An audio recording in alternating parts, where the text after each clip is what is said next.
the Gauntlet. Let's go. If you smell what the Gauntlet is cooking.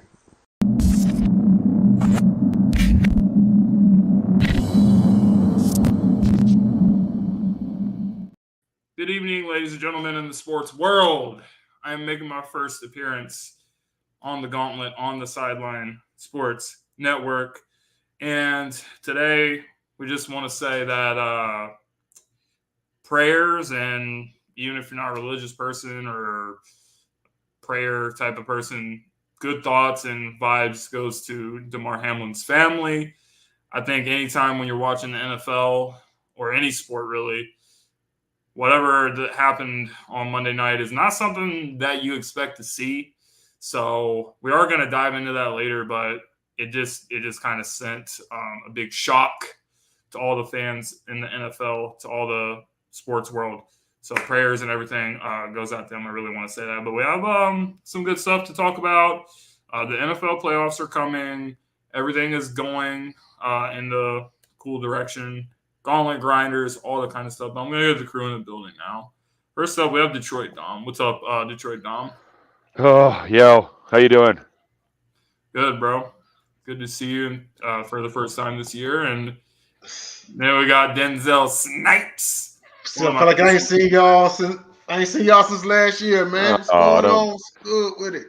Don't go there. Since last year, but you guys appear to be the same group of degenerates, and we got, last but not least, JT in the building. What's up? Say it again for the people in back. I'm just happy to be with all my degenerates in 2023. Speaking of that, we're going to talk about, like, what crap are we leaving behind in 2022? Never going back to that. New year, later. Focusing on the good stuff for this year. But all right, boys, we know what the show is. We know what we start with the show off with. Are you guys kidding me? Are you guys kidding me? Sports Morons of the week, guys. So who are we going to start it off with? Who wants to take it? If anyone has Sports Morons. Go ahead, Jay. Okay, let's get the obvious elephant out of the way. And you know what? I'll just dig up the tweet, man. Go ahead. I think Tyler actually sent it to me as well. I first saw it. He also sent so there was a tweet that was sent out by Skip Bayless during when Demar Hamlin was down, that generated a lot of controversy. And he said the following. He said, "No doubt the NFL is considering postponing the rest of this game. But how? This late in the season, a game of this magnitude is crucial to the regular season outcome, which suddenly seems so irrelevant." And it's been taken. So, JT, that is what was said. That was the tweet right there. It has been taken many different ways.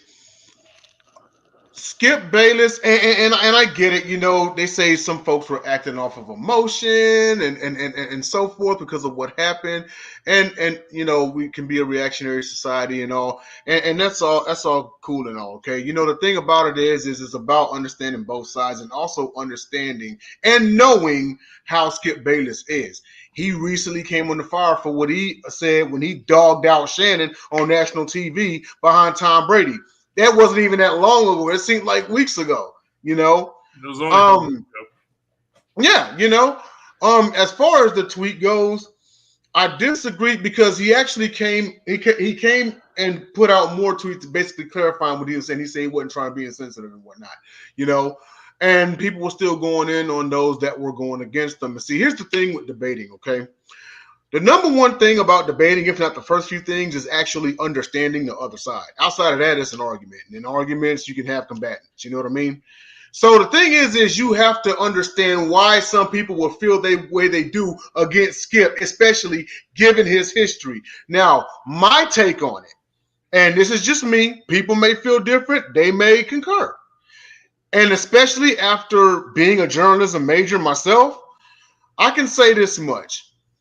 I can understand where he could come from, but his wording sucked. his framing sucked. And as someone who's been in sports journalism for 40 plus years and has written 3 books, I felt like he should have known better. He should have either A, went and rewrote it, or B, just tweet out a quick, man, that's awful what happened. Prayers to him. The game doesn't need to go on. That was it. Just keep it simple. I feel like his wording sucked, I can understand, it's like, oh, he wasn't trying to be insensitive or anything like that. It just didn't come across like that. There was a way better way to say it. But that's my take on it. Dom, go ahead. Real quick on that, and then I'll do mine. There's a couple ways you could look at it. My first initial instinct is, why would you say that, Skip? Why would you say anything? But it's Skip. He's going to say something, and chances are he's going to say it without even thinking about what he just said, let alone how people are going to take it. And there are those that are, right, wrong, or indifferent. There are people looking to just dissect and attack whatever he says, because he says a lot of just dumb, insensitive, incorrect, you name it. So ultimately, at the end of the day, par for the course for Skip. But it's just one of those times, just once, he should be smart enough to just be like, I'm not going to give my opinion on this. But then again, it wouldn't be Skip.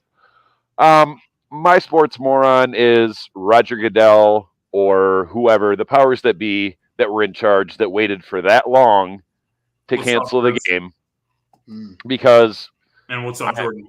Like a half hour before it officially got canceled, the word from the commentators was they were trying to get a hold of Goodell so he could give his official word. They should have just postponed the game right then and there. All this waiting, and then, 10 minutes and 5 minutes to warm up. It's like, come on. But I'm not surprised. It's Roger Goodell. DJ? I don't actually think Skip was a moron, and I don't necessarily have any of the feelings that everybody has about the situation. I don't think what he said was poorly worded either. I think it's just the timing of it. But I think he asked the question that whether we want to agree with it or not, it was a viable question. At the end of the day, that people, as bad as it may seem, the show does go on. They've already had a player die in the NFL, and they still continue. So it's not as if this is uncommon for fans to be able to understand. So I think it's just now we've seen it live for people, because you had to, back in the 70s when Chuck Hughes, you would have TV like this or streaming, everything. They saw it. So everybody's emotions was really charged up. He asked a logical question. And whether we want to agree with it or not, he asked something that at the end of the day was going to be asked regardless. It was just the timing. It's nothing wrong with what he had said, because I was thinking it too, to be very honest with you. I wasn't sitting there going to say it, but that was the difference between what the problem was with what he said and how he said it. And so for me, I don't really have a moron.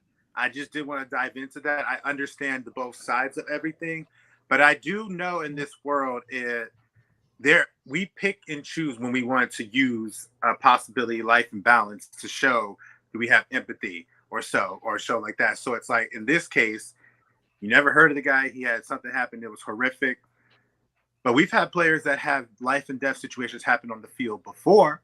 There was a Buffalo Bills player, I think a couple 4, 5, or 6 years ago, who almost had his neck snapped.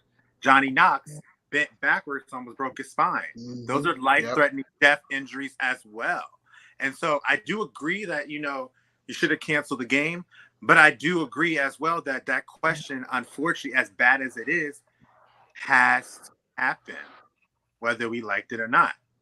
But that's just how I feel about the whole, I guess you could say I'm indifferent. So. That was one thing I did forget to add real quick, and that is Shannon Sharp himself had felt some type of way about it, so much so that he did not show up on Tuesday for Tuesday's show. And then at the beginning of Wednesday's show, he addressed why he wasn't there, and that he still felt, different about it. They got into Skip it had a shirt spot. Yeah, and it was an immediate thing. So here's my thing to the audience.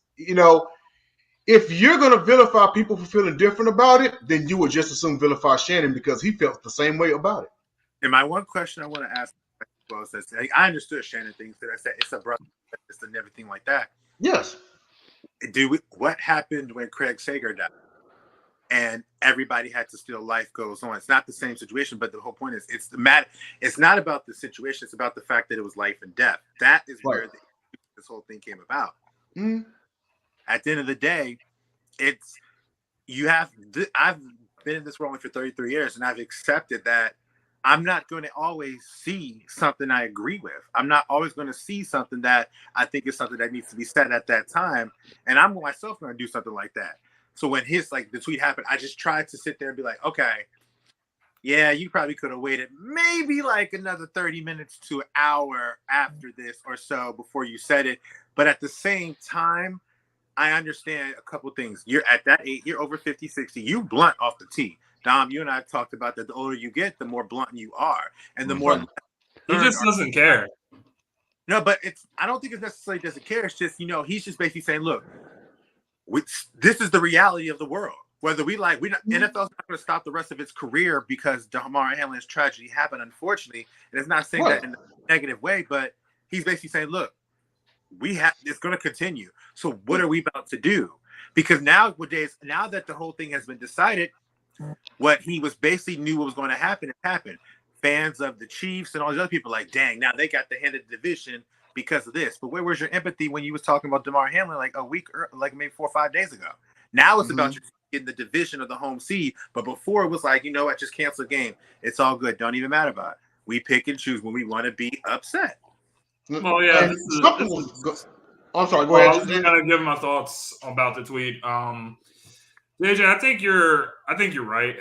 I think that whatever Skip said was not really necessarily wrong, but first of all, the reaction happened because of who it came from. It came from anytime Skip says something, like there's always a reaction. Like, how could Skip say this? Like, Skip Bayless is the biggest idiot. Like, that's number one. And the second part is it is about the timing. I just think that what he said is not really wrong, but like it was a little bit tone deaf. Like everyone was extremely concerned for Damar. And when you say something like that, like right after something like that happens, people are going to be pissed. They're going to be like, well, why are you not thinking about this guy? You're thinking about when's the game going to happen? Like, who cares about the game? The game got canceled. We're going to get into that. Was that the right decision or not? But what's more important is this man's life was at stake. We have not seen something like this, or we've seen things like this happen. It's very rare to see a guy just like laying down there and he has to go to the hospital and he has to have tubes and stuff and he's unresponsive. It was very scary. It was terrifying to watch. So, no, I don't think it was necessarily wrong, but the timing was just completely wrong. And it was very tone deaf by Skip. But it's Skip being something was going to be off about it. Like, if you're defending Skip, that's cool. Just know that it's not going to be 100% right. Something's going to be off about it, either the wording or the timing or whatever it is you deem. Because the fact remains is we saw a man almost die on the field. So you can't blame people for reacting the way they did. No, I agree. Suffice it to say, the next time Skip reads the room will be the first time Skip has read the room. But he doesn't care. Not necessarily. I disagree because when there was some times that I remember specifically watching Undisputed episodes when he wanted to talk about the racial tension topics and it was a very tense situation at the time. He read the room and still was able to manage on that point. He just had a bad moment. How many of us know how to read the room, but we've had a bad moment? It is a bad moment. And at the end of the day, in terms of Skip and the reputation that he has, I think people put too much investment in thinking that he's supposed to be this actual guru of sports and stuff. He's a fan.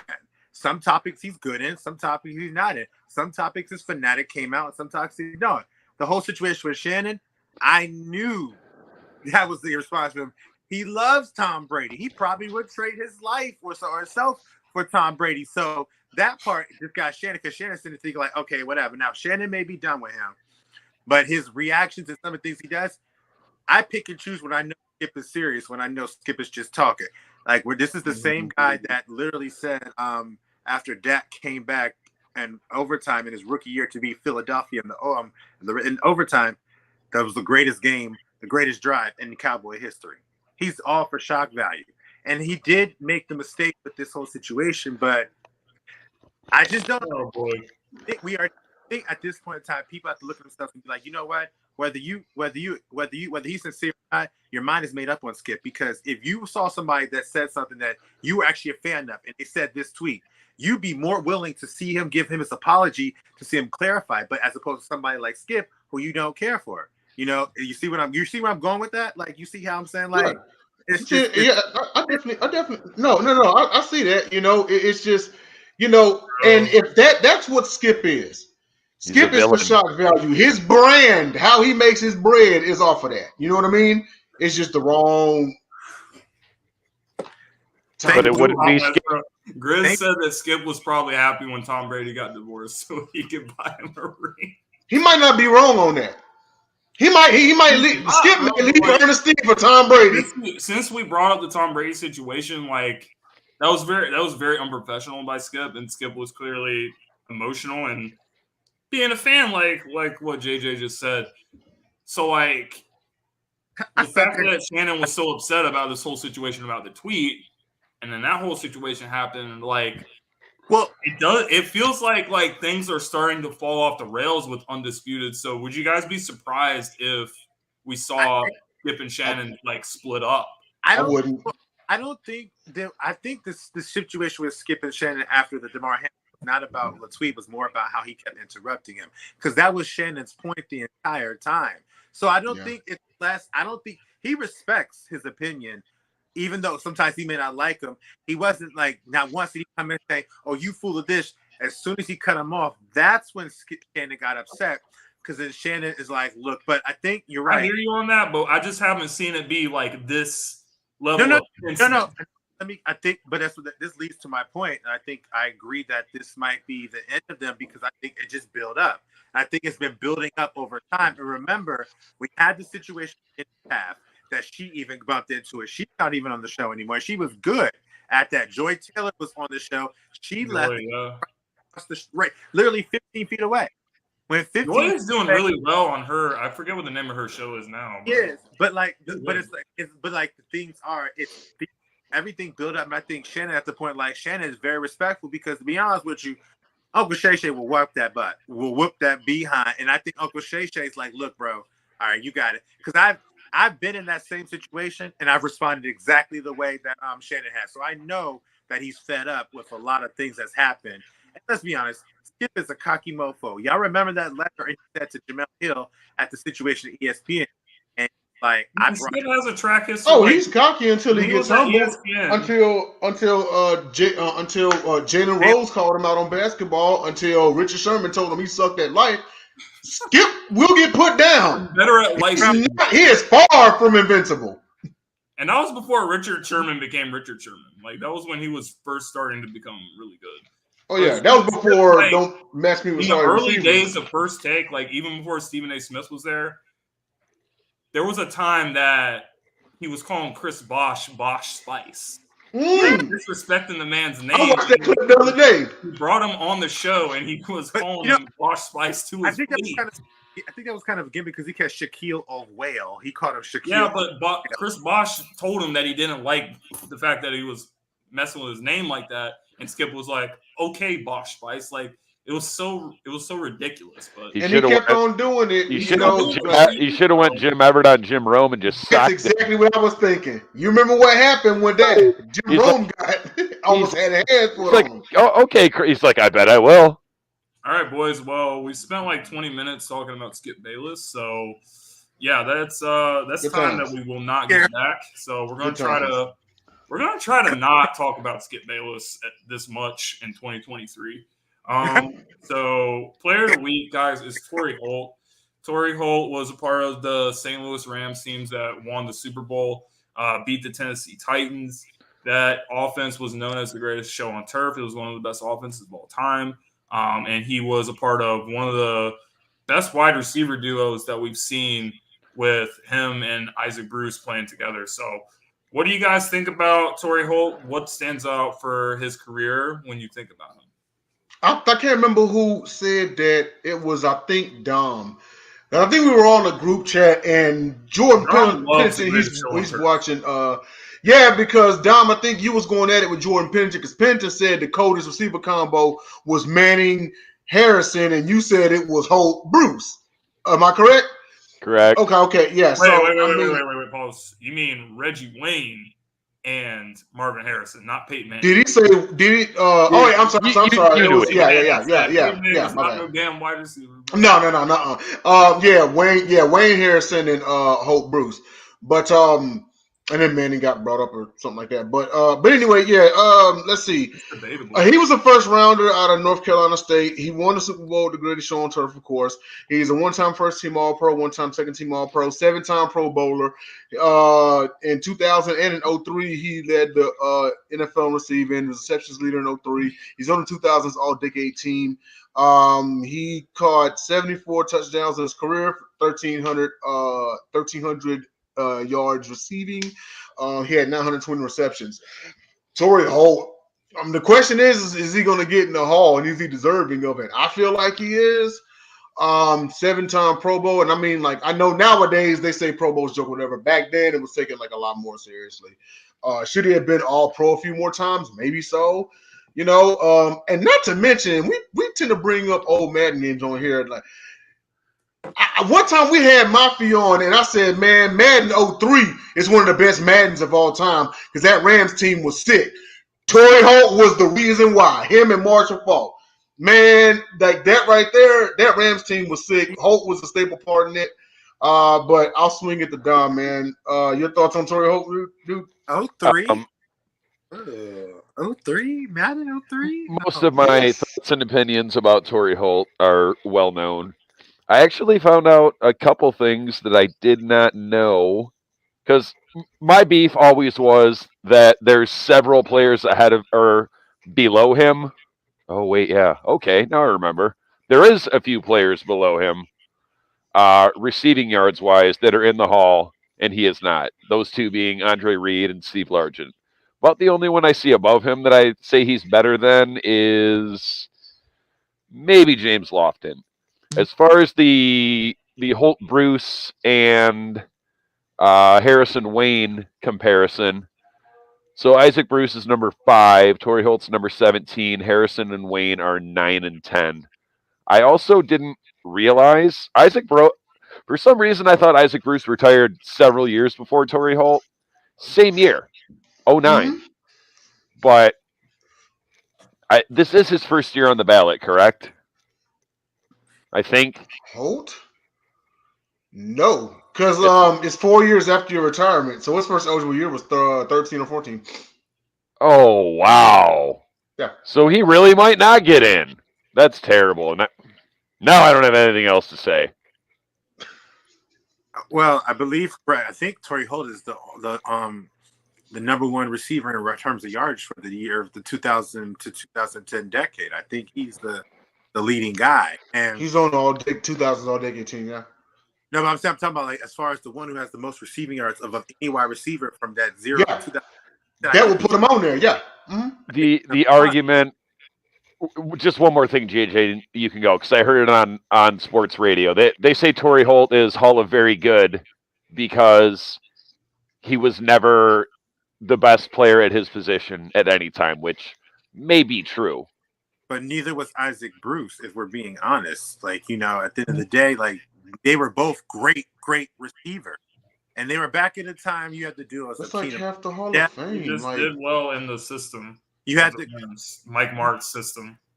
But I know Torry Holt was a difference maker. Like, one of the reasons why they won that 99 Super Bowl is they added the element of speed along with Isaac Bruce. Like, he could go. They had Mark Barron talked about earlier this week where he was on a kick return. I said, here's Akeem jogging down the field, and they were like 30 yards ahead of everybody. So he was that burner type. But I love Torry Holt. I love him. I murdered everybody and anyone every time when I played with the Rams on Madden with him because he just was literally like 97, 98 speed. He was a great wide receiver. And, like I said, the wide receivers is going to be a lot of disappointment in this world because there's so many. There are so many guys Like, you talk about Torry Holt and all that he's done and everything that he does, but I can tell you right now, if you ask the opinion who is better, him or Julio Jones, people will go Julio Jones. Or if somebody says him or Antonio Brown, it's him or Antonio Brown. And so it's like there are all the wide receiver position. There are positions in the NFL Hall of Fame that are so far vast with so much talent where the expectation is so high. So you think Julio gets in the Hall of Fame? I don't know. I mean, he probably will, but I was like, these guys are going to wait. At the end of the day, guess who's one ahead of Holt in yards?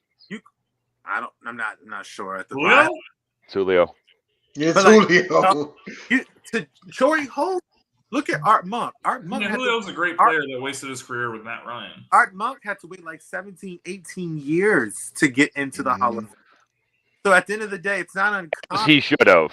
Wide receivers to not be able to make it's just, and nowadays, like, wide receivers are just going to get better and better and better and better because the way it's going nowadays, some of these wide receivers could pass Torry Holt's numbers in year 8 or 9 at the way we are going.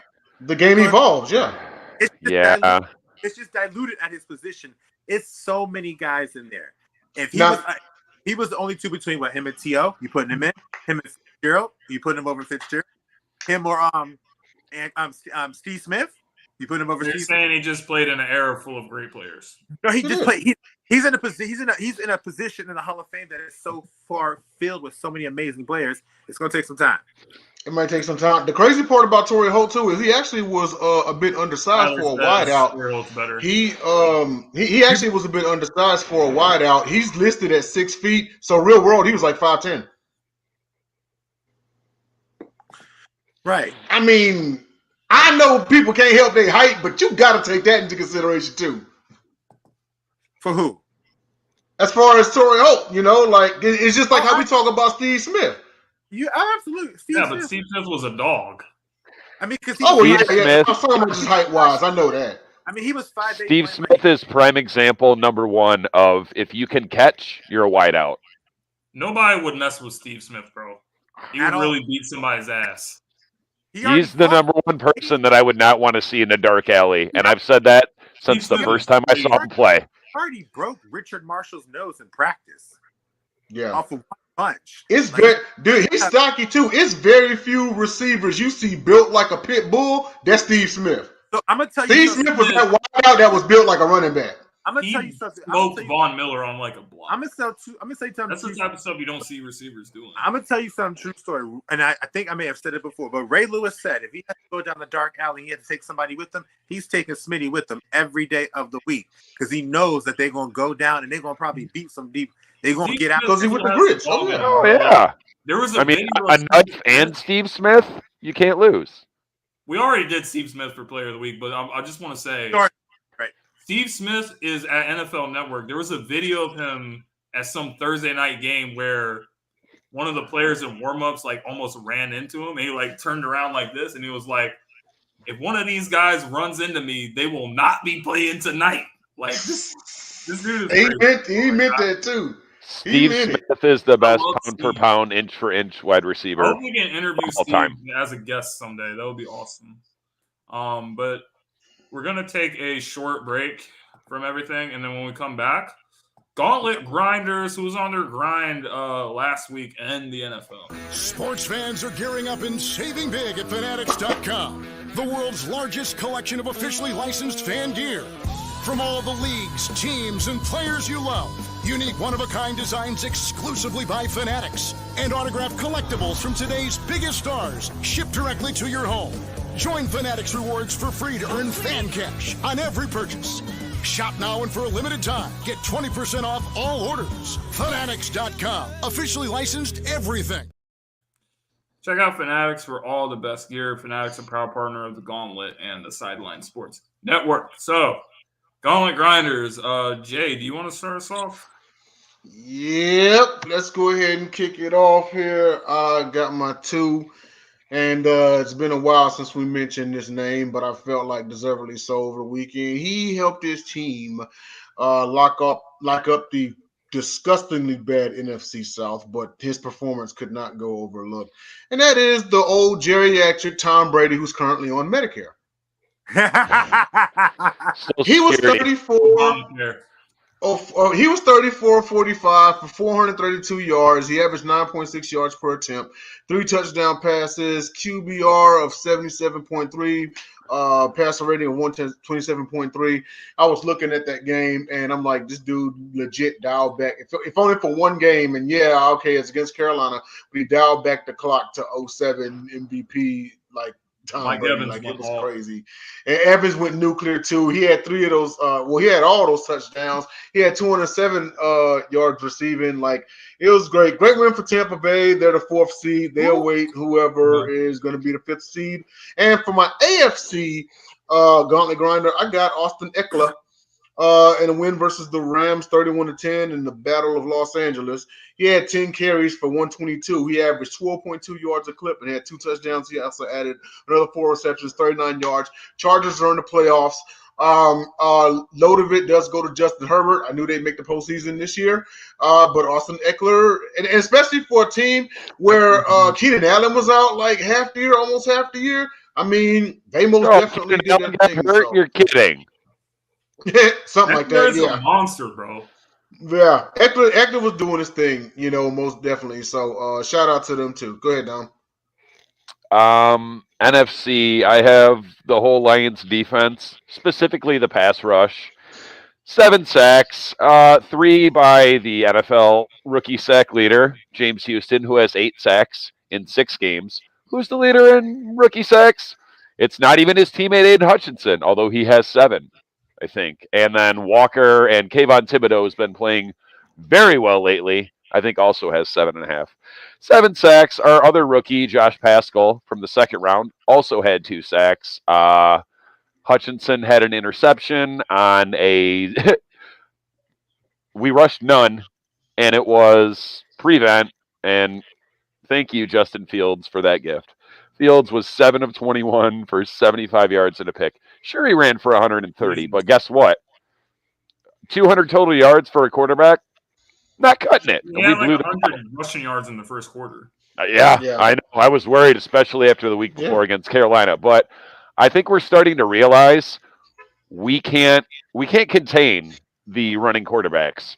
We can't do it with Lamar Jackson. We can't do it with Fields. You saw what happened week 1 with Hurts. We're kind of just going to let you do what you do and hope to get a few sacks and maybe force a turnover, which we did. Fields also fumbled once. AFC, I've got nothing.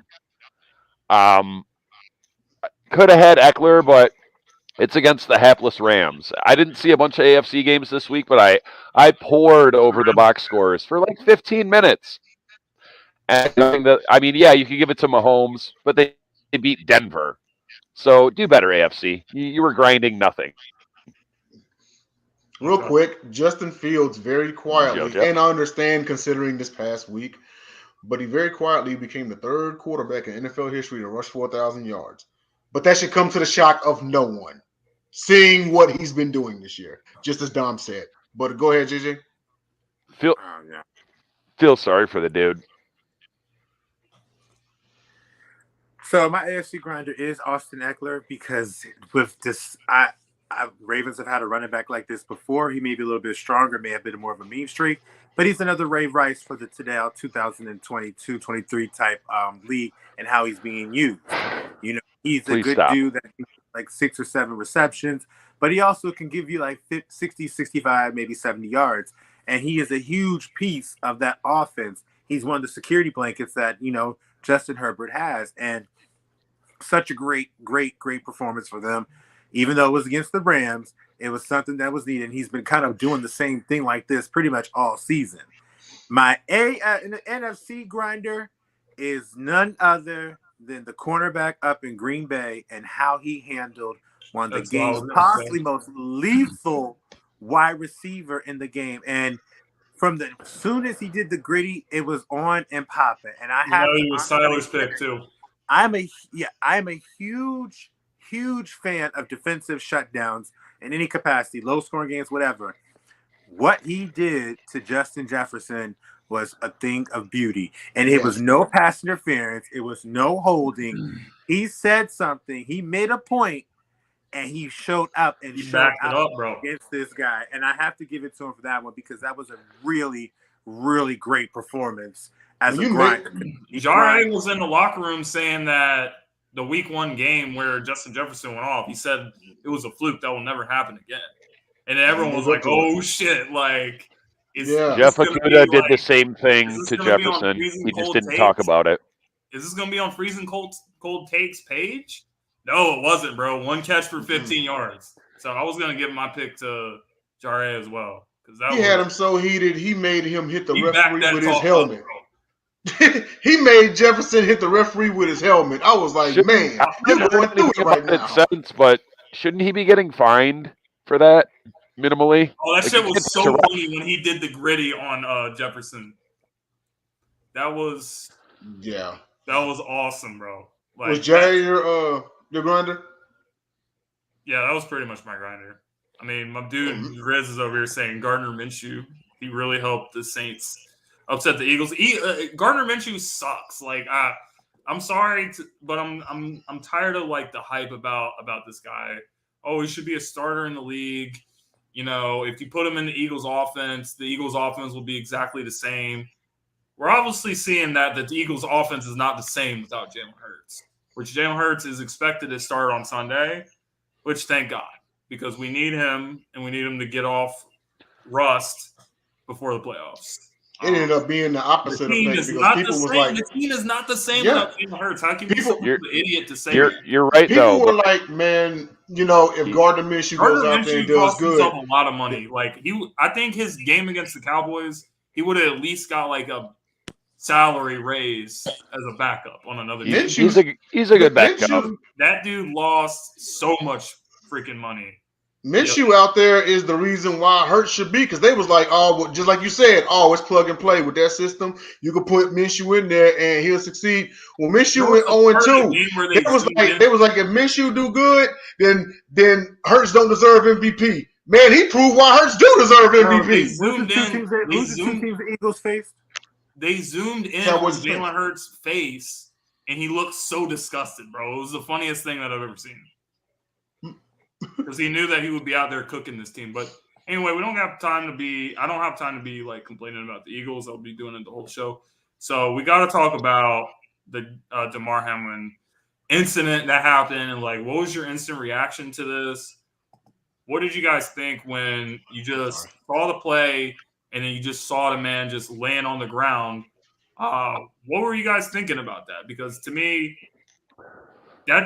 I didn't even really have a reaction. Like I was just kind of like froze up by it. I was like, because it's just not something that you ever expect to see in a game. And that's why we as fans, we need to appreciate these guys more for what they do, because stuff like this can happen. Like these guys are not safe from anything. But a lot of people in the world don't talk about players like they're, human beings. They talk about them like they're just there for entertainment. So when that happened, bro, like that was just so. I was just hoping that this guy was okay. I was just like, I mean, I don't know what his family was thinking. I don't know what like all the players, all the people were thinking at the time. Even the Bengals players, even like.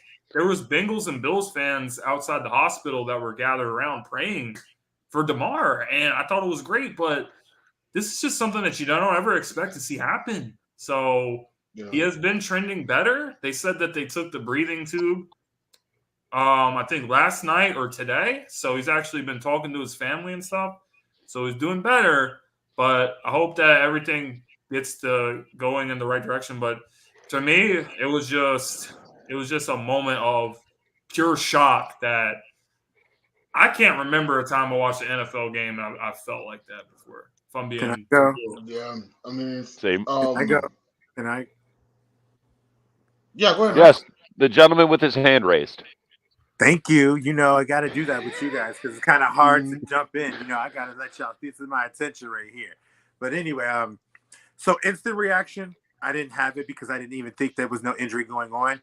Because if we want to talk about how did I feel, I reacted way worse to seeing Johnny Knox than I saw to this one initially, because when Johnny Knox bent backwards, he didn't bend backwards from his legs. It was right at the basically where the pelvis is. And I thought and it wasn't just bending back, it's somebody sitting on top of him for a little bit of time. I cringed, and I still to this day cannot watch that again. Now, instant reaction, that was that. I knew something was up as soon as I looked at Stephon Diggs' lips when he was saying, oh my God, oh my God, oh my God. And I could feel that it was, oh my God, like he can't believe that this is something. What are we doing? He just looked like he was in so many different emotions. And so that's when I was like, okay, this is different. Like, this is not something that happened, because to be honest with you, we didn't know about it at first. A lot of people are saying, like, when they seen the hit, they thought something was wrong. I kind of don't think you did something was wrong, because if that was the case, a player who played in the game who suffered injuries like that as well, Troy Aikman, would have noticed it and be like, hold on, something's going on. They didn't even know. But I think once we started finding out, that's when it was like, okay, this is a little bit different. And I think I will say, James, I don't think this is something that people think would never happen. I think this is something that people thought they would hope never happen, because when you play this game, if we know that you could sit here, if we talk about regular hand-to-hand combat, if you hit somebody on top of their head and their cranium, they could die. You kind of know when you're playing this game and you go head-to-head contact, that's a possibility. So it's like, that's the worst case scenario that everybody's mind would hope not to happen. And thankfully he has woke up and is trended forward, because we do know this. I know for a fact, just from off the top of my head, around my 5 friends, 3 of my girlfriends went to talk to their kids about, do they really want to play football? Because now it's just something like that. You see it, and it's just changing the tide. And I'm happy that he's okay. And I love the tidbit where they were saying the doctor gave him a little notebook, and he wrote, "Did we win?" talking about the game. And the doctor said, "Yes, you won. You won the game of life." Like, I thought that was so beautiful, because they're like, it shows that he cared about it. But he's like, you don't even realize what happened. You just waking up. He has no idea or no recollection of the time he went down to the time he went back up. To him, he thinking like he just went knocked out cold for maybe an hour or two. He doesn't know that he'd been out of it and been on a life and death situation for the last couple days. But seeing that message from them, and I was like, yeah, the doctor knew and appreciated that he cared about the game. But he's like, yeah, you did win. You won the game of life. And for the fact that some people may not always make it, it's the game of life. And it's the initial, this story, it was just like, wow, I'm glad he's okay. I'm glad he's okay. Yeah, for sure. So I had the game on, but I wasn't paying super close attention, so I didn't see the play happen. And then, I mean, like anything else, if you don't know what had happened and you just see a stoppage of play, you tend to look away. I think it got up like bacon grizz. I think it got up and went to the bathroom, came back, and it had been a few minutes, and I'm like, wait, what's going on? And then I see all the players kneeling down, and I still didn't know what happened for sure, because they didn't say anything specifically right after it happened. And I was like, oh man, this is not good. And then I'm sitting there, the longer it went on, I'm like, oh no, this is really bad. And is it going to be a Mike Utley thing? And I'm like, I hope I see him on the stretcher with the thumbs up. Didn't see that. They brought the ambulance on the field, and I was like, oh, this is really bad. And then I got even more worried, later on that night, and then the whole next day, because you didn't hear much about updates, anything positive. And I'm like, is this guy is he gonna live? Is he gonna be okay? I don't know if he's ever gonna play football again. It's crazy though, because his family won't want him to play football again after seeing this happen. But right, we'll have to see. I mean, it's it's a freak accident kind of thing, but I'm kind of shocked that something like this hasn't happened before. Because I mean, it's a violent game, and John Madden, and I say this all the time, but John Madden said it best. I also just want to say real quick, because Grizz brought this up, Bart Scott also could have been a Sports Moron of the Week for saying that T. Higgins is the reason why what caused this to happen. I just think that was really ridiculous, and even Demar's family was actually sticking up for T. Higgins. T. Higgins stayed right there. that would classify to me as a moronic comment because at the end of the day, there's no logic to prove that T. Higgins is the one that said, you know what, I'm gonna take you out. And I promise you, it was just so ridiculous. Like, how could you even say something like that? That would be more moronic to me than that would like be. that's moronic. generally in the game of football. You would think Demar's family was like, "Nah, T, it wasn't your fault. Like, don't feel bad." And I thought that it was a football play. He was fighting for extra yards and trying not to get tackled. For Bart Scott to say that, for Bart Scott to say that, he clearly was not thinking, because I know if I was a malicious player and I was looking to take you out, I'm going to go for your head. You know what I mean? Yeah. Now here's the deal. A lot of go ahead, Dom. Oh no, I'm good. Go ahead. Okay. So when the play happened, it happened so fast, and considering what happened with Tua, earlier this year or whatever, of course you see him go down, you think it's a head injury.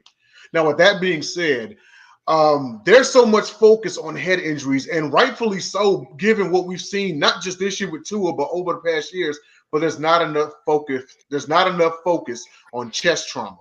I'm gonna read you something, and you can feel free to look this up.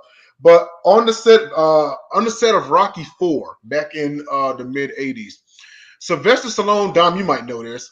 Sylvester Stallone actually had a conversation with Dolph Lundgren and said, "Hey, in the fight scene, if you really try to knock me out, we can make it look official." So when the camera started rolling and Dolph Lundgren really tried to fight him, he hit Sylvester Stallone in his chest so hard, Sylvester Stallone called for a cut. He got rushed to the hospital. Mm-hmm. Dolph hit this dude in the chest so hard, Stallone's heart semi-dislodged and hit his ribs. He was laid in the hospital for some time before he went back out to that set. Now, with that being said, I was listening to a doctor concerning the Damar Hamlin play, and he said there's actually one spot on your chest where if you get hit at the wrong place at the wrong time, it can jump your heart. And that's exactly what happened to Damar Hamlin. It's like a 2 million to 1 odd, and he happened to be that 1 odd that night. And he'd been heavy on my heart, this week and everything. And so hearing this improvement definitely is great. Definitely a blessing his end. T. Higgins was one of the ones that stayed, man. You can't sit there and say the things you do, and I get it, but at some point in time, it's like, he wasn't being malicious. And you've been on the field, Bart. You know better. You've seen malicious hits. Really doesn't. Usually, 100% of the time, they're going to go for the head. You know what I mean? Because it's faster. I could do faster and probably more damage deliberately hitting you in your head than I would any other body part, save for your Achilles or whatever, But I mean, yeah, that was just an outlandish comment. But and you know what, with Damar Hamlin, and this is true to a true football player's mindset, is he came out of that and the first thing he asked was, did we win the game? All he cares about sorry to cut you off, but you know what that reminds me of? Think about Gary Bertier, Remember the Titans, where he was sitting there yelling at the screen, and the doctor come in. He's like, "Get the heck out of here! We losing right now. I ain't got time to be thinking about what's going on with me." That's what it is. That's what it is, And considering Damar Hamlin's, backstory and everything, and people have to realize, football is all a lot of these guys know. So he comes out of it. Yeah, he's going to ask, "Hey, did we win the game?" And understandably. Yeah, you know what I mean? Because if you're in the NFL and you're a starter, you're very good at your job. Yes, very good, I mean, let's face it, as much as we sit here and talk about trash players, at the end of the day, they are professionals. So if we talk about a trash player, they're essentially the worst of the best. Damar Hamlin is no slouch. Except for Jalen Reagor. Damar Hamlin is no. I know we're not going to talk about him, but whatever. Jalen Reagor is like the $5 toy at KB's, but you know what he is? He's a master thief. Paychecks. He did kind of rob the Eagles. Is he more of a thief than Jamarcus Russell? No, because Russell was the number 1 overall, number 1 and number 2. The Raiders was just fucking. I'm sorry, they were just stupid at this time. For some reason, I knew you were gonna say something about Reagor. I knew it. I mean, it was dumb. Don't get me. It was dumb picking him in the first place. But you can't get more lower than paying sipping on syrup Russell $63 million, and his only standout game was beating Notre Dame. It's the Raiders. But doing nothing. And this is late stage senility, Al Davis. Yeah, yes, it is. But to close the whole thing out on DeMar is, I would not be surprised whether anyone agrees with it or not if he himself is trying to get back to the field, because that's the true mindset of a football player. No doubt. That's the true mindset of a football player, because he's going to be watching himself and monitoring himself a little bit more, but he feels he's going to try to get back to the field. No matter who's trying to sum stuff up, he's going to try to get back to the field. That's one of the only things I haven't looked into and I don't know about. Like, is he at risk for this? Like, is he at a much greater risk for that injury? That's the question also, because I was talking to my mom about it, and I was like, you know what? He may want to do some digging in his background. I don't know on what's hereditary and such, because you got to think peak physical condition. 24 years old, and it happened to him. Now, it could be a genuine heart problem. It could just be like that unfortunate hit. He got hit at the wrong place at the wrong time, Could be a one-off incident. But, I wrap it up with this. Shout out to him. We glad you here. Here's to your improvement. Whatever decision you decide to do, think about yourself and your family before you make any calls, and that's all I got. This is how the Bills win the Super Bowl. There it is. But speaking of the Bills, speaking of this, the NFL announced yesterday or last night, I think, that the game is officially canceled. There was a lot of debate about it. There's not really enough time to schedule the game with the playoffs coming up. They would have to probably postpone the playoffs if they were going to reschedule the game, which you can't do. With all due respect, that would be ridiculous.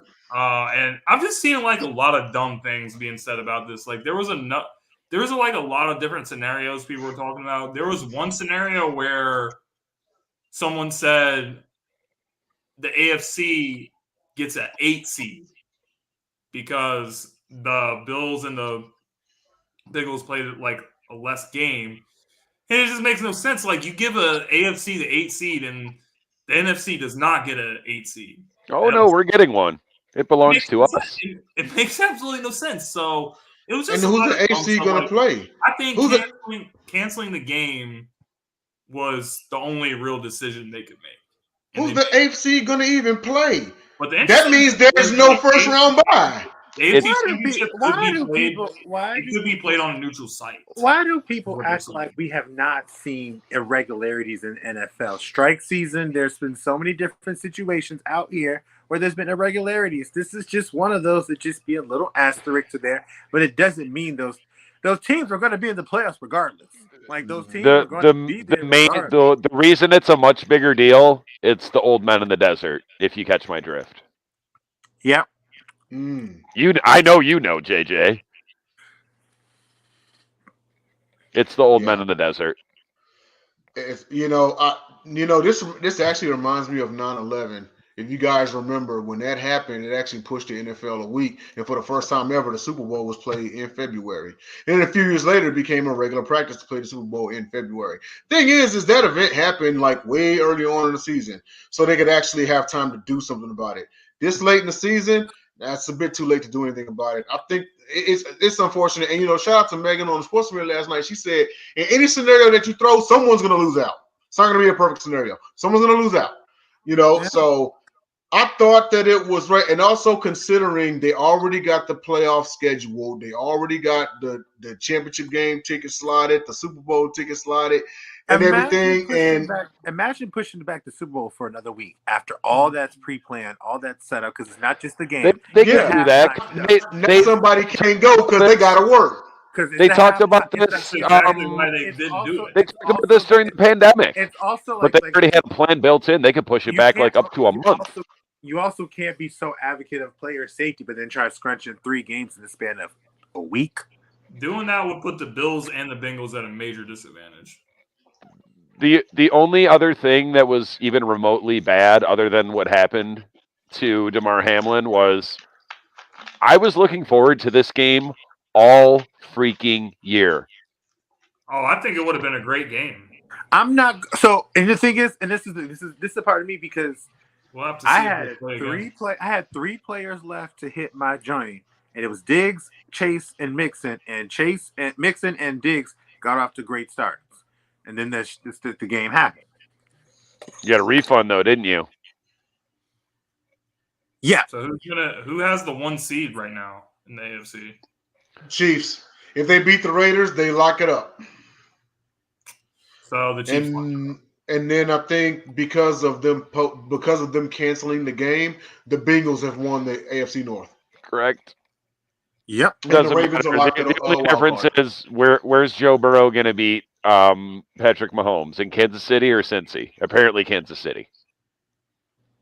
Well, it depends because if Kansas City loses, then they're saying if the Bills and Bengals played again in the AFC Championship, it could be at a neutral site. It could be at a neutral site, yeah.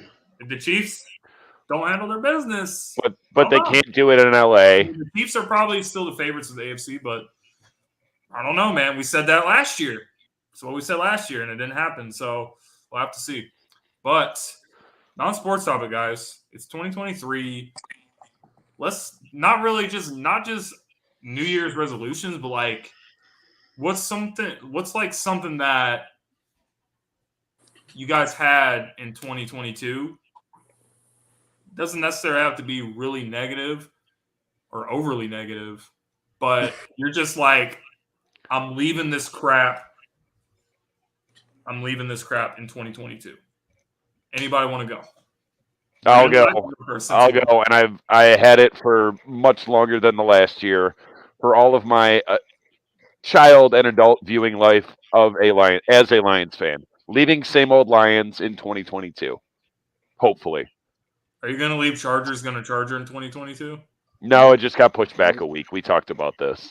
He's going to push it back every week until it loses. Well, Dom, technically it's the 2022 season, so you wouldn't be wrong. I'm just going to say that, like, everything in general, like, anything negative, like, I just want to make 2023, I just want to make it, like, a really positive year. I think a lot of good things are going to happen, I hope, for all you guys, and I hope some things happen for me. But, you know, anything negative, any, like, negative energy, whether it's people, whether it's, you know, any type of situation that I have to walk away from, anything like that, any negative self-talk, getting in my own head, getting in my own way, that's the crap that I'm leaving in 2022. And I'm just going to tighten my focus on, you know, trying to achieve all the goals that I'm trying to achieve. So mine is a little bit more serious than what Dom's was, but that's just. Oh, no, bro, this is serious. We haven't won a playoff game since I was 11. I'm 42. I know, but the same old Lions in 2022. What are we here talking about? The Lions are going to Lion, bro. Like I've seen several times in the last few weeks where the same old Lions lose that game. Matt Stafford loses that game. No more same old Lions. Brand new Lions. Chargers going to Charger. Oh, that's undefeated. He can still say that until the Super Bowl is over. Well, they're definitely not going to make it to the Super Bowl, bro. Like, I don't know. They're probably a wild card bounce, I would say. I don't know. Okay. It depends who they play. Let's just get there. JJ, go ahead, man. We had 3 wins last year. Who predicted us to be in the playoffs? Nobody. You're still not in the playoffs, though. True. Got more work to do. JJ. What am I leaving in 2022? I would say,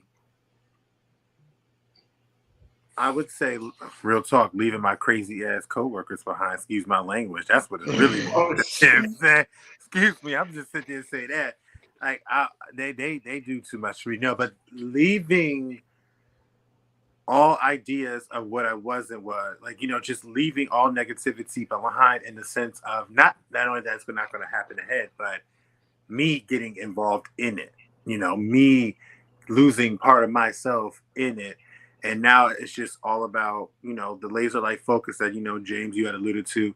And, you know, James, you and I have had a one-off conversation about some of the things that we talked about in terms of, like, what we plan on doing moving forward. And it's really just doing and getting back to where I used to be in terms of how I felt about life and all the things that you did. And, as well known, Dom, you've been on Sip Off, Jay, you've been on Sip Off. It's a refinement process going through me right now. And it's just enjoying it every day because it's always something different that I can see when that negativity is heading here. And then I can even acknowledge where I have here. And I couldn't do that last year. So I'm leaving the ability not to do that last year and being able to come in this year and be like, it's cool. We good. We're leaving all the negative crap in 2022 today, guys. Yeah. So I guess that's it, gentlemen. So we want to thank everybody for watching the show tonight. We had Tyler in the house. We had Jordan in the house. Grizz is here all the time. Reaper's here all the time. All the guys, thank you guys for watching the show. Thank you guys for tuning in. It's such a great time to have you guys in the comments be a part of the conversation. We really enjoy that. So we hope to see you guys next week, next Saturday night, and we'll make our preview for the NFL playoffs. So with all of us here, Happy New Year. Love, peace, and pork chop grease. Have a safe weekend. Pork chop.